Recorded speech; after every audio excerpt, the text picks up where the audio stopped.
Welcome to the weekend edition of the Fear and Greed Business Headlines. I'm Michael Thompson, and hello, Sean Aylmer. Hi, Michael. Now, on weekdays, Sean, it's all about the Fast Five, where we are racing to get through 5 business stories in 5 minutes.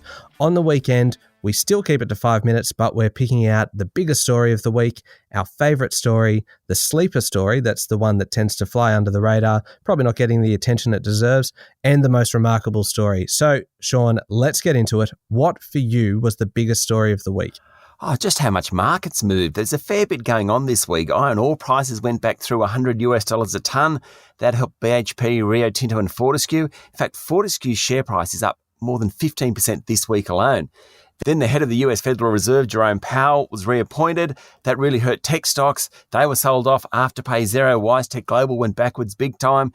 The banks have really come off over the last couple of weeks.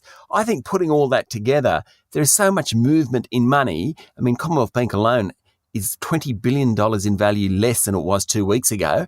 That's the biggest story of the week. Yeah, it is a big story, but this one I think is a little bit bigger because there is a massive fight going on. It's a bit of a civilized dispute within the financial services sector about crypto, because it all started about a week and a half ago when the Reserve Bank warned households about fads and said private crypto like Bitcoin and the rest could be undermined if central banks started their own digital currency.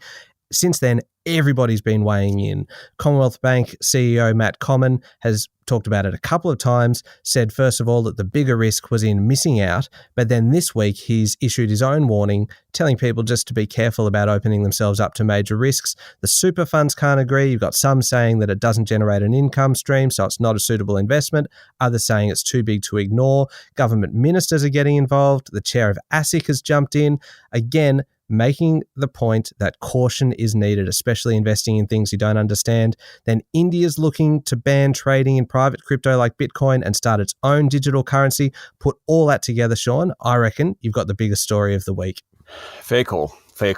All right, most remarkable story. What was it for you? Well, mine was where younger investors put their money, and it's not in the big stocks on the ASX. Data from National Australia Bank shows that new and younger investors are putting their money into greener assets like electric vehicle companies, green hydrogen and renewable energy groups. Tesla, the US-based Tesla, US-listed Tesla, is now just outside the top 10 most held stock on NAB trade across all markets. Extraordinary. That is amazing. I was going to propose the story of the global wealth tripling over the last couple of decades, but that Tesla stat on its own is enough to win the most remarkable story of the week. We'll move on to sleeper story. I reckon I've got a cracker this week. Yeah, go on. So there were some statistics released by, obviously, the Bureau of Statistics, and they concern renewable energy generation. This is relating to a couple of years ago. Solar, wind and hydro contributed 222 petajoules to the domestic energy market.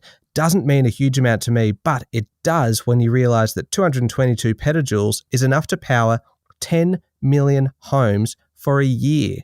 I know that household use is really only part of the demand for energy and that there's industrial and all of that as well, but I think it's the sleeper story this week because I didn't realise just how much power is already being generated by renewable sources in this country. Clearly, momentum is growing.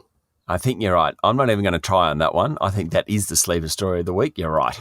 All right, fantastic. What was your favourite story of the week, Sean? Well, it's really the good news around COVID. Now, New South Wales, Victoria and the ACT have now moved beyond 90% vaccination rates.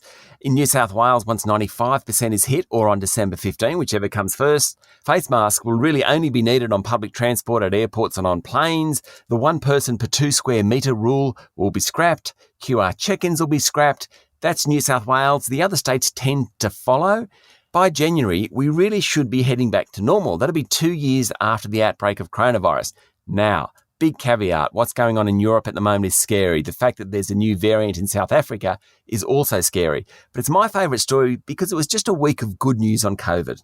Yeah, that is a good story. I'm going to combine 2 stories into one for my favourite of the week. They're both out of China, Both pretty unusual policies. The first one is the decision to put the crew of Chinese ships into quarantine for 7 weeks once they return to China.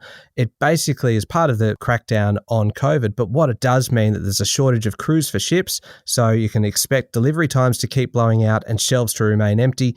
The other story, though, Sean, is a little bit less serious unless you happen to be a celebrity. A crackdown by the Chinese government on fan circle chaos. So the number of times celebrities can appear on websites, unofficial fan groups, discussion of daily lives of celebrities.